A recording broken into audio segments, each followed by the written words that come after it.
tem mais uma notícia. Após as tarifas de 50% começarem a vigorar no Brasil, as exportações para os Estados Unidos caíram 18,5% em agosto, na comparação com o mesmo período do ano passado, segundo dados da Balança Comercial, que foi divulgado pelo Ministério do Desenvolvimento, Comércio, Indústria e Serviços. Segundo a pasta, foram 600 milhões de dólares a menos vendidos à maior economia do mundo. Entre as principais quedas em termos de volume nas exportações para os Estados Unidos estão minério de ferro, com queda de 100%, aeronaves e partes, com recuo de quase 85%, produtos semiacabados de ferro e aço, além de óleos comestíveis de petróleo, açúcares e também melaço. Então, exportações para os Estados Unidos caindo quase 19% no mês de agosto. Começar essa rodada com o Roberto Mota, só para a gente fechar as discussões em torno dos impactos do tarifaço.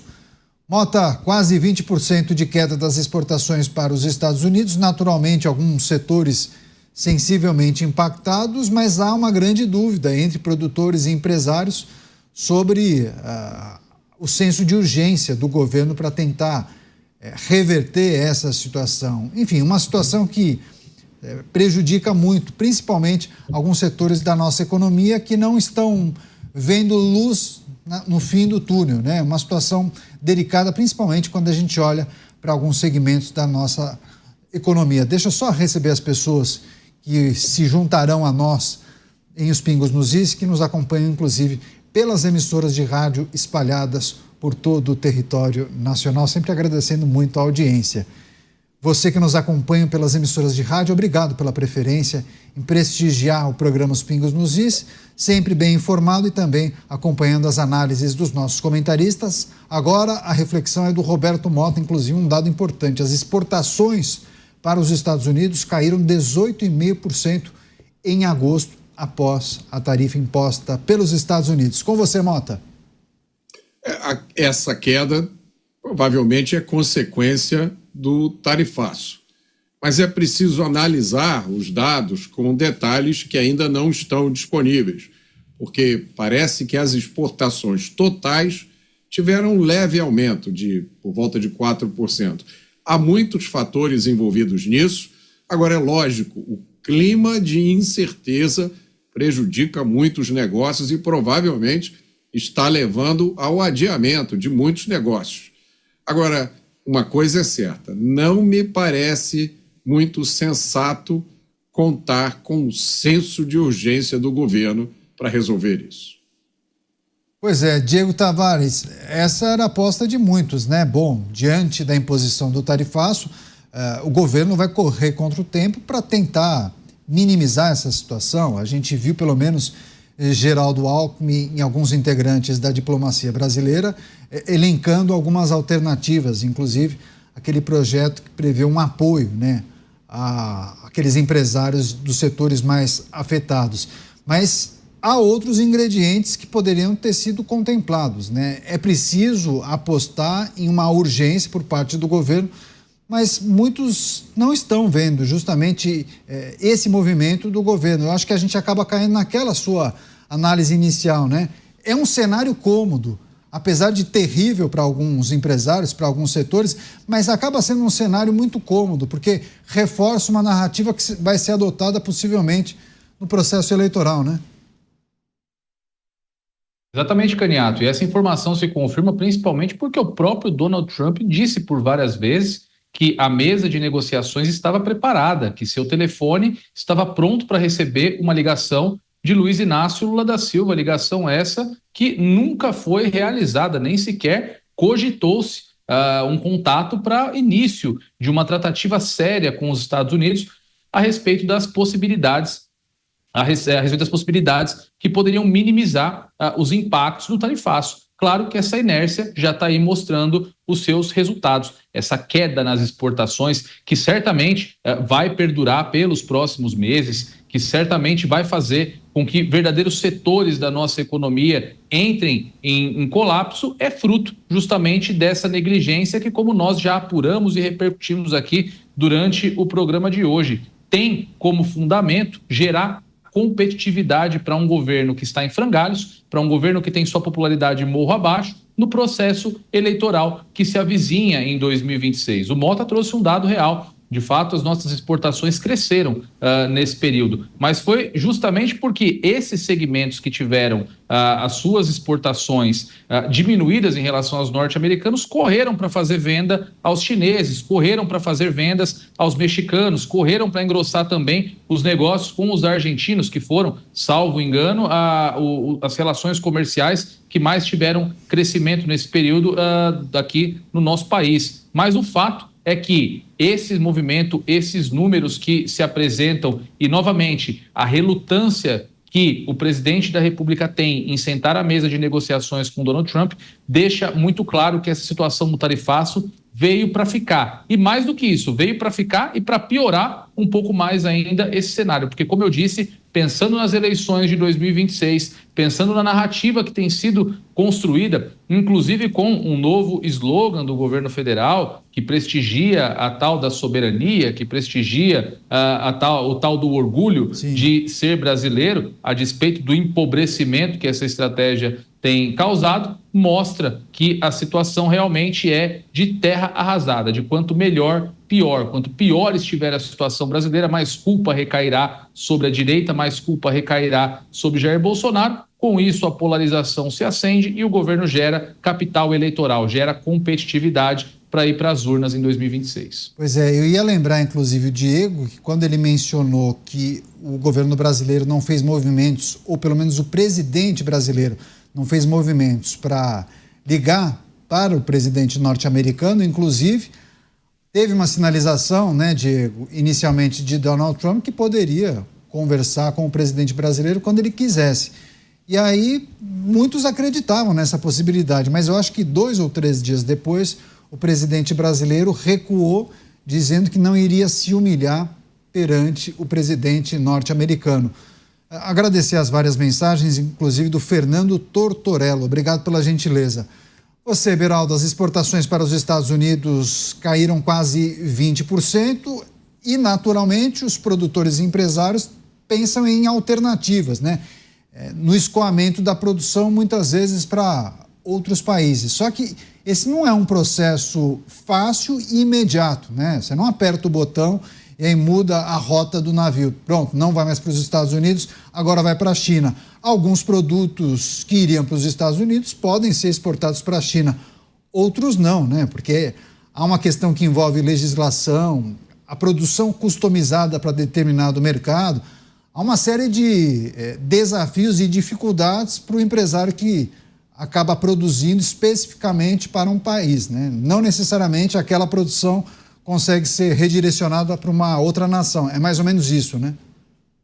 Não, sem dúvida. E eu acho que o exemplo que melhor ilustra esse tipo de dificuldade, Caniato, é quando nós observamos as exportações de frango para o Oriente Médio. Você tem toda uma questão religiosa da forma como o frango tem que ser abatido que impacta na aceitação ou não daquele produto. Então, não adianta você pegar uma fábrica que é dedicada à exportação para os Estados Unidos e direcionar para aquele mercado, por exemplo. Mas você tem uma série de outros aspectos que são levados em conta por um determinado mercado e que muitas vezes não são levados em conta por outro. Portanto, não é fácil você reajustar. E aí tem um outro elemento, quer dizer, houve aí essa redução que só não foi maior porque os principais mercados acabaram preservados por iniciativa dos Estados Unidos, do governo norte-americano, mas quando você olha para um crescimento de exportação, você está olhando para algo que tem um projeto de longo prazo. Quando você tem relevância na balança comercial, não é porque você simplesmente sai com a sua pastinha debaixo do braço, vai rodando os países até que você encontra um comprador e no mês que vem você está vendendo. Não é assim.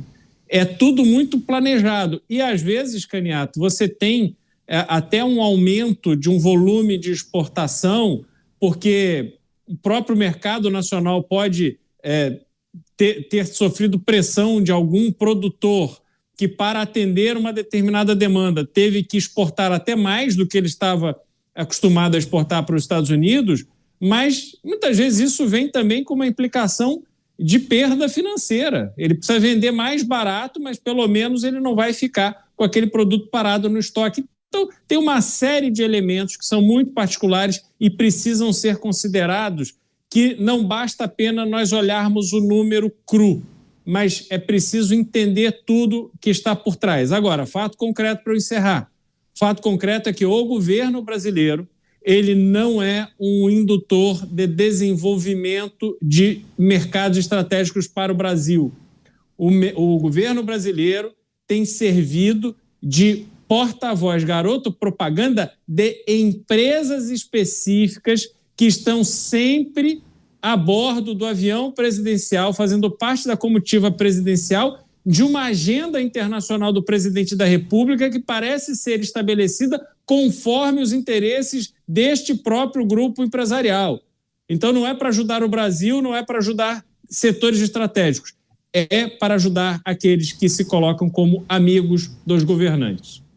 Pois é, deixa eu só passar para o Mota, talvez ele queira fazer um complemento, porque inclusive o Mota compartilhou há pouco, né, Mota, manifestações de Vladimir Putin em relação à situação que envolve o Brasil e Estados Unidos. E aí na fala do Putin, ele fala sobre uma desproporção no comércio entre os Estados Unidos e Índia, entre os Estados Unidos e China, mas disse depois, e não há desproporção nas relações econômicas entre Brasil e Estados Unidos, justificando que seria, na verdade, uma motivação conectada ao episódio que envolve o ex-presidente Jair Bolsonaro. Não foi, Mota? Pois é. O Brasil não faz parte do BRICS? Será que o Estado brasileiro, o governo brasileiro não fala com o Putin? Dá uma ligadinha pro Putin. Fica a dica aí. Tá aí a entrevista dele. É muito interessante essa entrevista, até pela expressão facial do Putin.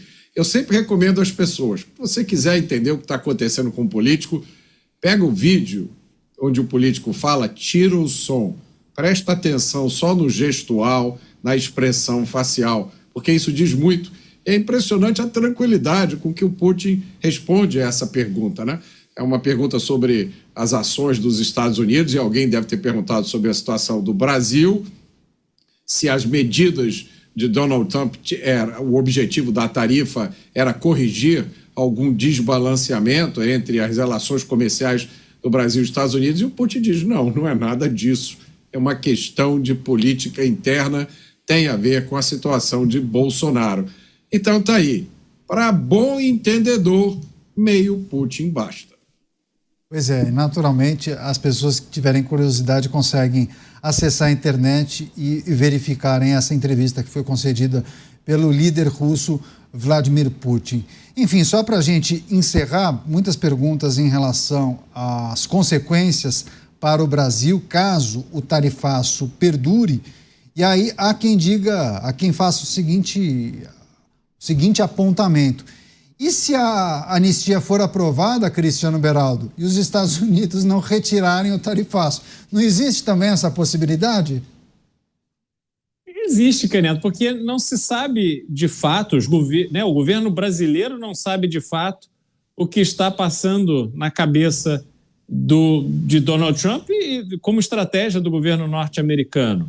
Apesar da menção feita por Donald Trump fazer referência objetiva à questão do julgamento, ou seja, até o aspecto equivocado dessa manifestação dele, porque ele exige uma determinada conduta do poder judiciário e, para forçar essa conduta, ele aplica uma sanção comercial, que é conectada ao poder legislativo. Muito mais efetivo foi a cassação de vistos, a imposição da lei Magnitsky no ministro Alexandre de Moraes. Aí isso tem sentido. Agora, questão tarifária, não vejo conexão. Portanto, caso haja, por parte do Congresso Nacional, a aprovação da anistia, fica a pergunta. Mas a crítica ao Poder Judiciário, a percepção de que o Poder Judiciário está abusando dos poderes constitucionais que tem para tomar medidas contra empresas e cidadãos norte-americanos, isso permanece. Em tese, não terá sido resolvido esse problema. Portanto, é uma incógnita, Caniato. A gente, se houver realmente aprovação da anistia, é que a gente vai descobrir como será a reação do governo de Donald Trump.